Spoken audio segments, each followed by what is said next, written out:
Good morning dear students, welcome in home science tutorial. पिछले video में हमने संचार की पूरी प्रक्रिया को देखा, इसके अलग अलग एलिमेंट्स को देखा। एक सेंडर होता है, मैसेज होता है, मैसेज के द्वारा मैसेज को किसी चैनल के द्वारा भेजा जाता है और इस मैसेज को रिसीवर यानी कि ग्राही के द्वारा प्राप्त किया जाता है और मैसेज को प्राप्त करने के बाद ग्राही के रिस्पॉन्स होते हैं या कोई अनुक्रिया होती है, उनको वापस सेंडर तक भेजा जाता है। ये पूरी प्रोसेस है कम्युनिकेशन की या संचार की। आज हम संचार का अलग अलग आधार पर वर्गीकरण देखेंगे। पहला आधार है पारस्परिक क्रिया, इंटरेक्शन के आधार पर वर्गीकरण, यानी कि आप सेंडर के बीच में यानी कि मैसेज भेजने वाले प्रेषक के बीच में और मैसेज ग्रहण करने वाले ग्राही के बीच में किस तरह की पारस्परिक क्रिया होती है और उसके आधार पर वर्गीकरण क्या है। तो ये वर्गीकरण है एक तरफा संचार, इसको वन वे ऑफ कम्युनिकेशन कहते हैं।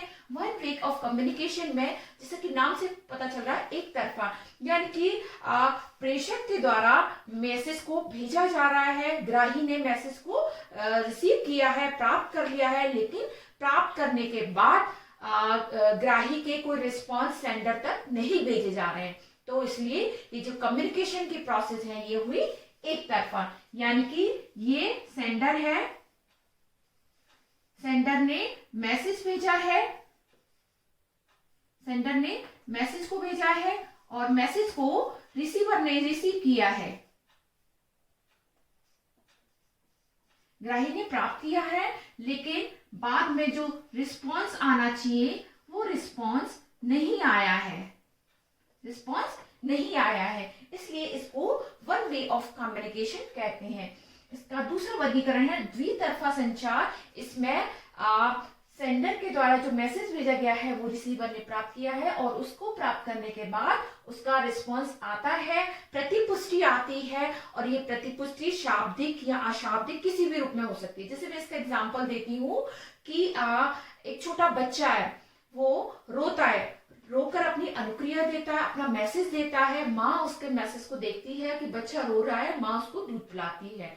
ठीक है, तो इस तरह से एक एग्जाम्पल ये हुआ। एक एग्जाम्पल ये होता है कि एक बच्चा खुश होता है, खुश होकर अपनी दोनों हाथों को इस तरह से फैलाता है कि मुझे गोद में लो, माँ उसको गोद में ले लेती है। तो इस तरह से बच्चा बोल नहीं रहा है लेकिन अपने हाव भाव के द्वारा अपनी मैसेज को सेंड कर रहा है। तो मैसेज का जो सेंडिंग है वो शाब्दिक या अशाब्दिक हाव भाव के द्वारा किसी भी प्रकार से हो सकता है।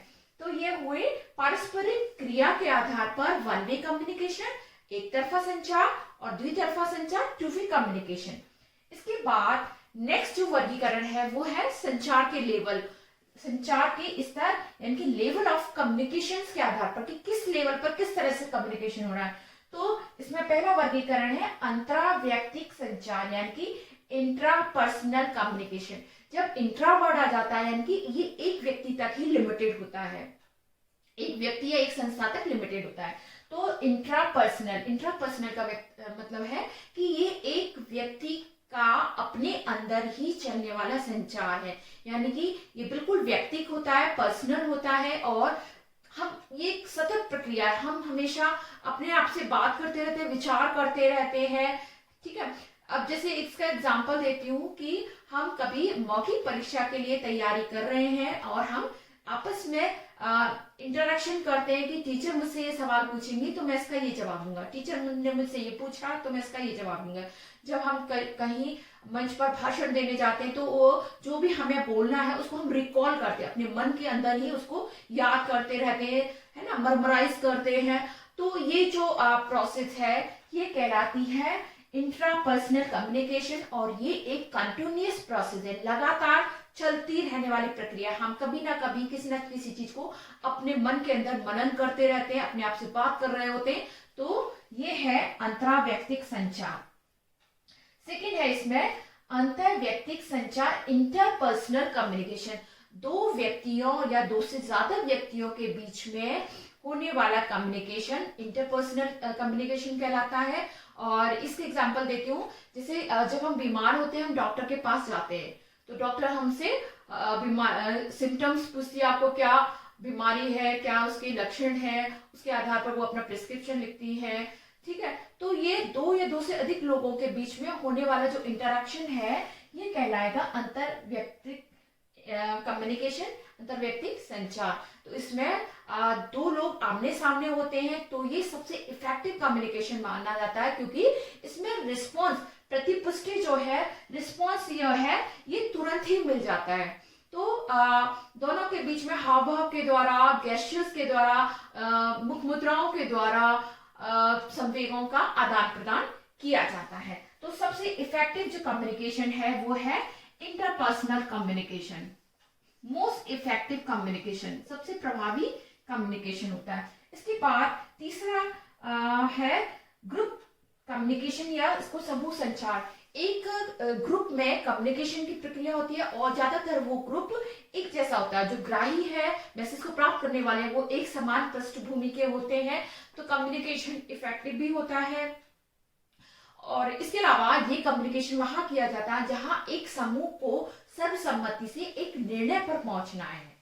तो यहाँ पर जब इतने सारे लोगों के बीच में एक व्यक्ति को बोलने का चांस मिलता है तो आत्म अभिव्यक्ति होता है, समाजीकरण की प्रोसेस होता है। एक समूह में लोग अपने टेंशन्स को, स्ट्रेस को निकाल पाते हैं। तो इस तरह से एक हेल्दी एनवायरनमेंट के लिए, एक सोशलाइजेशन के लिए ग्रुप कम्युनिकेशन सबसे बढ़िया रहता है। इसके एग्जांपल देती हूँ। यदि एक क्लास में क्लास मॉनिटर्स का सिलेक्शन करना है, क्लास में से 4 बच्चे रिप्रेजेंटेटिव होते हैं या बनना चाहते हैं मॉनिटर, तो उसके बाद वो ग्रुप में अपनी बात को रखते हैं, अपनी आत्म अभिव्यक्ति के अवसर मिलते हैं और पूरा ग्रुप अल्टीमेटली डिसीजन लेता है और एक बच्चे को मॉनिटर बनाता है जो कि सबसे ज्यादा कोऑपरेटिव है ना, अपनी लोग दूसरे बच्चों की प्रॉब्लम्स को समझता है। इस तरह से एक ग्रुप में सोशलाइजेशन की प्रोसेस को करने के लिए, स्ट्रेस को फ्री करने के लिए, आत्म अभिव्यक्ति को व्यक्त करने के लिए ग्रुप कम्युनिकेशन सबसे इफेक्टिव रहता है। इसके बाद नेक्स्ट जो कम्युनिकेशन है वो है जनसंचार, यानी कि मास कम्युनिकेशन। जब हमें किसी मैसेज को लाखों करोड़ों लोगों तक एक साथ पहुंचाना होता है तो ये जो प्रोसेस कहलाएगी ये मास कम्युनिकेशन। जैसे ही कोरोना वायरस का संक्रमण हमारे देश में हुआ तो हमारे प्राइम मिनिस्टर ने लोगों से अपील की टीवी के द्वारा, अखबारों के द्वारा, रेडियो के द्वारा कि आप लोग घर से बाहर ना निकलें। लॉकडाउन किया गया देश में, तो एक ही मैसेज को लाखों करोड़ों लोगों तक एक साथ पहुंचाया गया। तो ये जो प्रोसेस है ये कहलाता है मास कम्युनिकेशन। इसमें इसके जो साधन है वो रेडियो, टीवी, न्यूज़पेपर।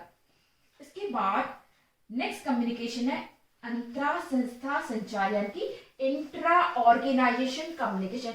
एक जब हम किसी संस्था में काम करते हैं और ये जब संस्था सुव्यवस्थित होती है, यानी कि इसमें एक प्रॉपर मैनेजमेंट होता है, तो वहां पर जो कम्युनिकेशन का प्रोसेस है वो इंट्रा ऑर्गेनाइजेशन, एक ही ऑर्गेनाइजेशन के अंदर, क्योंकि एक ही ऑर्गेनाइजेशन में बहुत सारे लोग काम कर रहे होते हैं, अलग अलग पद पर काम कर रहे होते हैं, अलग अलग डिपार्टमेंट्स होते हैं। तो अलग अलग डिपार्टमेंट्स के बीच में किस तरह से मैसेज का, सूचनाओं का आदान प्रदान होता है वो कहलाता है इंट्रा ऑर्गेनाइजेशन।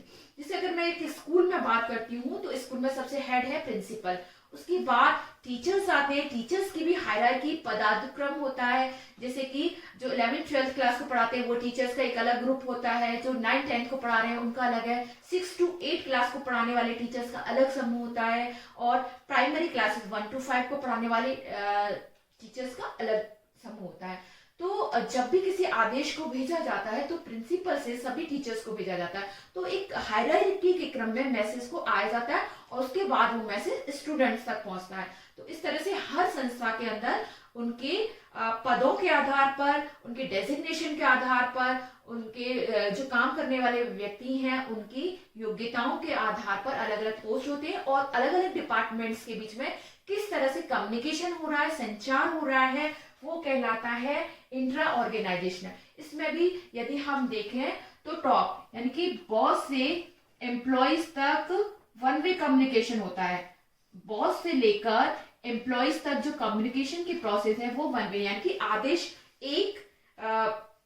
एक लेवल से दूसरे लेवल्स तक सीधे पहुंचाए जाते हैं। जबकि सेम लेवल पर अगर मैं बात करूं कि 11th 12th के टीचर्स हैं, अगर 10 टीचर्स हैं तो वो आपस में इंटरेक्शन करते हैं, टू वे इंटरेक्शन होता है, वो पारस्परिक टू वे इंटरेक्शन है। लेकिन प्रिंसिपल से वो हर बात का रिस्पॉन्स डायरेक्ट नहीं शो कर सकते, इसलिए वहां पर वन वे कम्युनिकेशन होगा। तो इस तरह ये हुआ इंट्रा ऑर्गेनाइजेशन। एक ऑर्गेनाइजेशन के अंदर, एक बड़े ऑर्गेनाइजेशन के अंदर किस प्रकार से कम्युनिकेशन होता है। इसके बाद है अंतः संस्था संचार, यानी कि इंटर ऑर्गेनाइजेशन कम्युनिकेशन। दो अलग अलग संस्थाओं के बीच में कम्युनिकेशन किस तरह से होता है। जब दो अलग अलग संस्थाएं किसी एक लक्ष्य के लिए कार्य कर रही होती हैं, तो वो आपस में एक दूसरे से समन्वय स्थापित करती हैं, आपस में एक दूसरे से सहयोग लेती हैं। जैसे इसका एग्जांपल मैं देती हूँ, यूनिसेफ एक बहुत बड़ा इंटरनेशनल ऑर्गेनाइजेशन है जो कि चाइल्ड के और मदर की हेल्थ के इम्प्रूवमेंट के लिए कार्य कर रहा है। तो ये एक प्राइवेट ऑर्गेनाइजेशन है और इंटरनेशनल ऑर्गेनाइजेशन है, हम सभी ने कभी ना कभी इसका नाम सुना हुआ है। ये अपनी योजनाओं की क्रियान्वित करता है, भारत सरकार का सहयोग लेता है और भारत सरकार के द्वारा जो आंगनवाड़ी केंद्र स्थापित किए गए हैं वहां इन अपनी योजनाओं को लागू करता है। तो यूनिसेफ का कोऑर्डिनेशन होता है आंगनवाड़ी के साथ। तो यूनिसेफ से एक मैसेज निकलता है और उस मैसेज को पूरे राजस्थान के सभी आंगनवाड़ी केंद्रों तक पहुंचाना है। तो एक बड़ी संस्था का अन्य संस्थान या हजारों संस्थाओं के साथ जो कम्युनिकेशन है वो कहलाएगा इंटर ऑर्गेनाइजेशन कम्युनिकेशन। इसके तीसरा वर्गीकरण है संचार के साधन या विधि, यानी कि मीडियम या मेथड के आधार पर वर्गीकरण।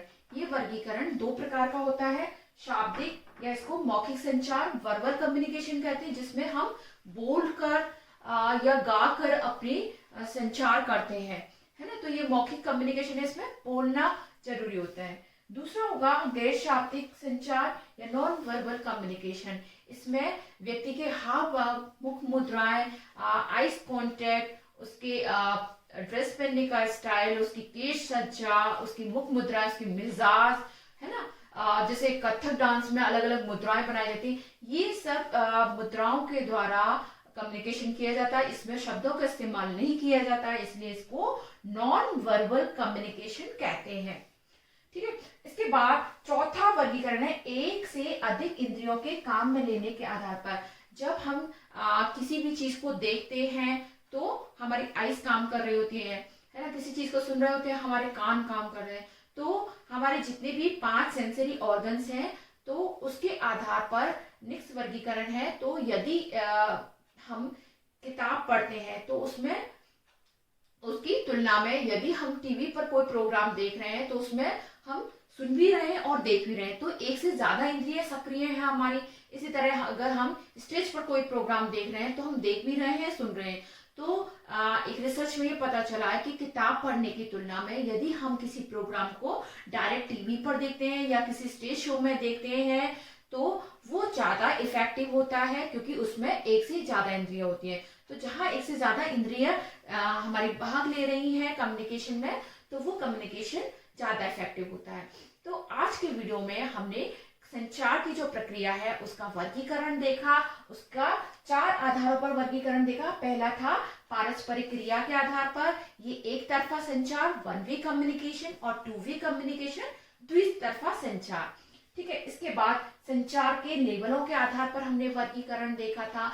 इंट्रापर्सनल कम्युनिकेशन जिसमें एक व्यक्ति अपने आप से कम्युनिकेशन करता है, इंटरपर्सनल कम्युनिकेशन जिसमें 2 व्यक्ति कम्युनिकेशन करते हैं। इसके बाद हमने देखा था ग्रुप कम्युनिकेशन जिसमें कि एक समूह में कम्युनिकेशन की प्रोसेस होती है। मास कम्युनिकेशन जनसंचार जिसमें कि ग्राही है या दर्शक है वो लाखों करोड़ों होते हैं और एक मैसेज को सभी लोगों तक पहुंचाना है। जो दर्शक हैं वो बड़े बड़े क्षेत्र में फैले हुए होते हैं, उनका पृष्ठभूमि है वो बिल्कुल अलग होती है। उन सभी लोगों तक मैसेज को किस प्रकार से पहुंचाया जाता है, ये है जनसंचार। इसके बाद था इंट्रा ऑर्गेनाइजेशनल, एक ऑर्गेनाइजेशन में किस तरह से कम्युनिकेशन की प्रोसेस होती है, और इंटर ऑर्गेनाइजेशन समान लक्ष्य को लेकर जो 2 ऑर्गेनाइजेशन काम कर रहे हैं उनके बीच में किस प्रकार कम्युनिकेशन होता है, वो था इंटर कम्युनिकेशन। तो ये था संचार के लेवलों के आधार पर वर्गीकरण। तीसरा वर्गीकरण था संचार के साधन या विधि, मीडियम अथवा मेथड के आधार पर वर्गीकरण। तो शाब्दिक या कि वर्बल कम्युनिकेशन, या गैर शाब्दिक यानी कि नॉन वर्बल जिसमें कि मुख मुद्राओं के द्वारा और विभिन्न मुद्राओं के द्वारा, प्रतीकों के द्वारा, कम्युनिकेशन की प्रोसेस को किया जाता है। और लास्ट था एक या एक से अधिक इंद्रियों को, यदि एक इंद्रिय को काम में लिया जाता है कम्युनिकेशन उतना इफेक्टिव नहीं होता। यदि कम्युनिकेशन के प्रोसेस में एक से ज्यादा इंद्रिय शामिल होती हैं तो कम्युनिकेशन ज्यादा इफेक्टिव होता है और मैसेज जल्दी इजीली समझ में आता है और लंबे समय तक याद रहता है। तो इस तरह आज के वीडियो में हमने कम्युनिकेशन का वर्गीकरण देखा। मैं उम्मीद करती हूँ आपको वीडियो समझ में आया होगा। पसंद आया है तो आप इसको लाइक करिए, कमेंट करिए आपकी कोई भी प्रॉब्लम होती है, और यदि चैनल को सब्सक्राइब नहीं किया है तो चैनल को सब्सक्राइब कीजिए। थैंक